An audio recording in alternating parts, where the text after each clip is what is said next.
What is up, guys? Nolly here and welcome to the first of my Gage weapon pack 2 weapon tutorial videos. So we're looking at the best modification setup and also how to use these weapons and what I think of them overall. Now this is the LMG, the RPK light machine gun. One thing to note about light machine guns, which is extremely important before you take a look at them, is you cannot aim down sight. So you can get a little bit of zoom, but you cannot put it up to your eye and get proper accuracy. That makes this weapon basically a close to medium range weapon, which limits what it can do, but is extremely powerful and it has an extremely high rate of fire.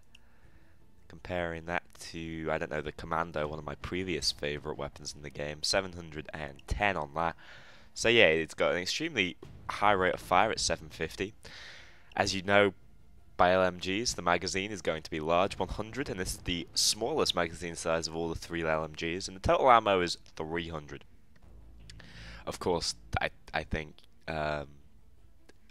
outweighing every other weapon in the game at this point. With that 300, the other LMGs have slightly more. Well, one of them does, the other one has the exact same. But even so, that's a lot of ammo no matter which way you look at it. Now the base damage at 28, just again comparing it with the Commando, is not brilliant. But with the modifications I put on it, you get plus 10, bringing it up to 38. And with that rate of fire, it's probably more powerful than the Commando. As far as accuracy is concerned, don't expect much accuracy. Like I say, it doesn't aim down sight. The bullet's going to spread all over the place. But you're going to feel like an absolute badass firing a whole clip at 2 guys, not gonna lie to you. It's worth trying to keep stability up, and obviously concealment doesn't matter. Threat, of course, is already a high value, and you can easily push that up with the modifications and even the skills that I'm doing in the Enforcer tree. As far as skill setups go, I'm sure there are many that are better for the RPK. Naturally, you're gonna probably want to go Enforcer, possibly Technician. Try and get as much armor as possible and as many rounds as possible, just to make you into a destructive, consistently firing death machine. So let's look at what I've modified the weapon with. Starting off with my favourite barrel exit modification, the fire breather. I believe it's better than the tank. I mean, that extra damage, always go for the extra damage. The stubby, also, though it has no negatives, it's still, in my opinion, not as good as the fire breather. The foregrip again is going to give you more damage with the tactical foregrip, less stability and accuracy, but like I said, those things are almost always naturally going to be low on an LMG. The +1 to concealment doesn't really matter. For once I pick up a gadget, it's a tactical laser module. Seeing as how you're always really going to be hip firing, it's certainly worth carrying. The stock I chose is the plastic stock, which is dedicated specifically to or I guess it's a Gage weapon pack item as opposed to the others, so it is specifically released with these weapons, same as the tactical foregrip. And basically it's just going to give you the biggest positives, +4 to stability. Like I said, the concealment doesn't matter, without any negatives like the others have. So yeah, it's an overall better stock. Now let's preview this weapon now. One thing to note about these weapons is their gun model, absolutely brilliant. Sure, I think that was without mod. Yeah, there we go. You can see it has, looks like something written in Russian, I think, but I could be wrong. Got the laser module, the fire breather, the stock, the grip. Or maybe that's the grip. I don't remember. Let me see. No, the grip is actually at the front there. There's your grip. So, that is the RPK. Now let's look at this gun in action. I will talk a little bit more about its strengths and weaknesses as a weapon. Alright, so I have 3 separate pieces of gameplay for you to watch today. We've got the first 2 on different stages of Rats, and the last one is on the jewelry store. And here you have me starting on top of the escape, the overpass escape mission in Rats. And this is where the gun is almost at its very best. It's sort of a choke point the enemies have to run through. You've got medium to close range down there, and you've got cover up on the balcony. It is perfect. It's going to hit more enemies than normal weapons because of the weapon spread it's got.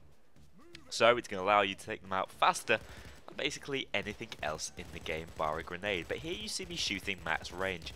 And while the occasional bullet will hit and it will kill because it is an extremely powerful weapon, you're going to miss an awful lot, and it's a big ammo sink. If you've got grenades, they are perfect for taking enemies out outside this gun's effective range. Again, you see me using it almost as suppression. It's going to stop enemies from moving forward, but you're going to waste a lot of ammo in the process. So looking at the pros and the cons of this these set of guns really, but this one in particular, it is powerful and has a high rate of fire. It's got a reasonable stability, which means even if you fire for a very long time, you're still going to be firing around about the same level. You're just going to be... The spread in it is so high, you're not necessarily going to be hitting very much at all. Other positives of it are, if you turn and you try and shoot a civilian by accident, the likelihood is you're probably going to miss him. However, that does have an exact counter to it, because you might end up clipping civilians in a gunfight, because what can you do? Here you see me at max range spraying to keep the enemies back. Awesome little addition to the last stage of rats, the fact that cloakers now spawn to surprise you on your retreat. 2 of them, these sort of sneaky hiding ones that hide by these police cars. But one plus of this gun is, and it's just an aesthetic one, it looks amazing and you feel amazing with it, for God's sake. You see me doing a normal jewelry store here because this gun is actually unlockable at level 0, so it seems like the perfect gun to pick up for that. And it just feels like the perfect hold-up weapon. You know, you shoot it in the air with one hand, even though I'm sure you probably can't do that, and put the fear of God into all the civilians. So, one really good positive, as you saw then, is if it hits straight, you are going to kill with this gun faster than any other gun in the game. You're going to hit random stray headshots. It's going to be very convenient. And, of course, if you are aiming at the middle of the screen, you're likely to hit. It's not got a terrible spread. It's just more random than any other gun in the game. It basically feels like you're always hip-firing it. So, you pick up a reasonable amount of ammo on the dropped ammo packs, so you're never really going to run out of ammo. Because it already has 300 and it has massive 100 ammo clips, ammo responds very well to it, so bringing along the Enforcer is certainly going to help. Like I said, you're going to accidentally hit civilians on occasions, but this gun is almost perfect for a valiant push. Right here you see me pushing in for a couple more bags of jewelry, and I can basically fire and move and keep the enemies off my back while pushing forward, albeit slowly, because of that 20% reduction to movement speed. It doesn't go particularly well with the melee build as I had originally hoped, just because you are slower moving with it. Though it said it was perfect on cloakers, I don't know about that. I feel like it's much better at choke points. So if you want to post up at a doorway, you can become that doorway. You are never going to let an enemy through. You see it here at its perfect range, medium to max range. Spray into a large crowd, you are going to kill all that is there. But that is the case with all the LMGs. Overall, I believe this is probably the worst LMG. Just another note is it goes very well with the ability to fire your primary while down, because you're already basically hip firing. I take out this entire room very quickly.